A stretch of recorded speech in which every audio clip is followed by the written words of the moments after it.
Brazilian dystopian drama Executive Order took the jury's prize at the Rio International Film Festival. The film takes place in a near future in Brazil, when an authoritarian government orders all Afro-Brazilian citizens to move to Africa. Director Lázaro Ramos says he hopes this film makes a difference in the fight against racism. The film talks about many things. In the most poetic sense, the film talks about the power of affection to transform the world, of being affectionate, of looking at others without prejudice.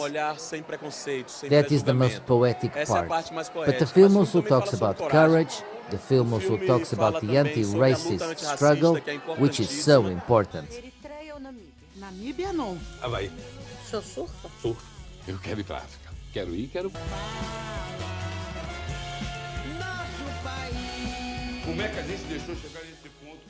According to the director, the power of this film is that it encourages the viewer to seek and create their own answers.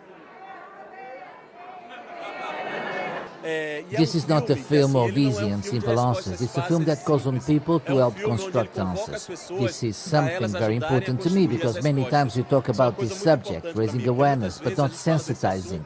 Its purpose, which is why it flirts with melodrama, is to sensitize.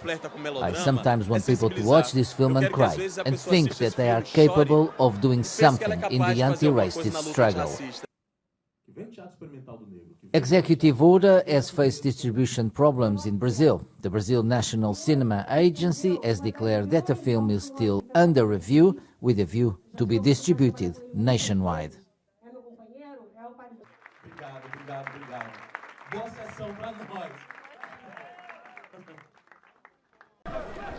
At least 4 persons have died and several injured in a protest that turned violent in Goma, Eastern Democratic Republic of Congo, DRC. The demonstrators on Monday were protesting against the rise in crime and also the alleged presence of Rwandan police in Goma.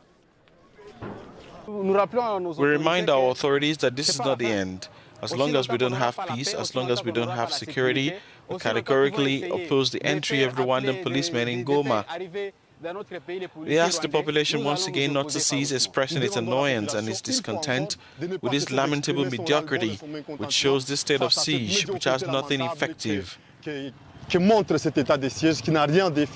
Police fired live ammunition and used tear gas to disperse the crowd. Early in the morning, demonstrators invaded the main streets bordering Rwanda, setting fires to tires and erecting stone barricades on the road. Activity in the city center remained paralyzed throughout the day, with stores, banks, schools and the central market closed on Monday. Ethiopian rebels of Tigray, who had advanced in recent months in the neighboring regions of Amhara and Afar, have said they are now withdrawing to their region. Spokesperson of the Tigray People's Liberation Front, TPLF, Getachew Reda, said the move is to open the door to humanitarian aid. The announcement opens a new phase in the deadly conflict that has pitted pro-government forces against Tigrayan rebels and their allies for over a year. The conflict has left several thousand people dead, more than 2 million displaced, and hundreds of thousands of Ethiopians living in near-starvation conditions, according to the UN. On Friday, the world body gave the green light to investigate the abuses committed in the conflict. A group of aspirants in Libya expressed their dissatisfaction with the electoral body following allegations that the upcoming presidential poll might be postponed.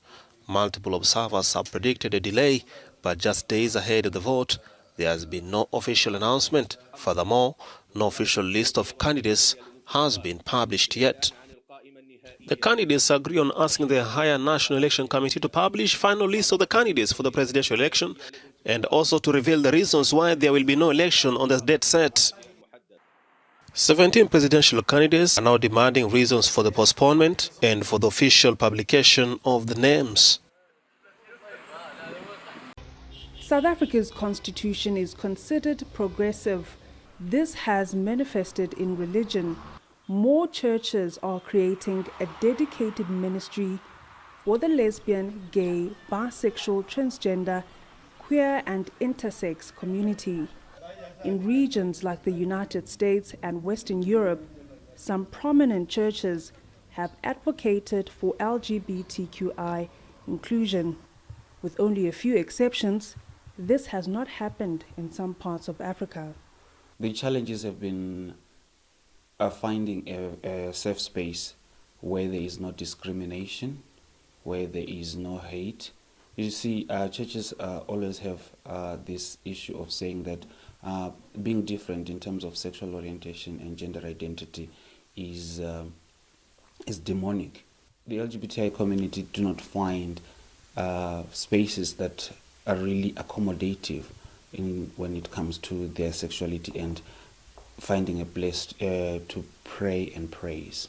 Dumisani says as part of his LGBTQI ministry in the church, they have created a safe space for close to 500 migrants from the LGBTQI community from countries like Nigeria and Zimbabwe.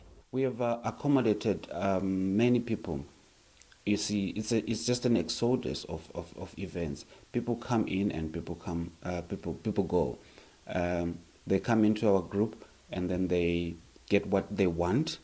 And when they are feeling comfortable, they are also free to go to wherever they want to go in terms of their faith or their religion they want to practice. While South Africa is an inclusive nation, activists like Dumisani say more needs to be done. Wandi Swandeng, Johannesburg, South Africa, Africa News.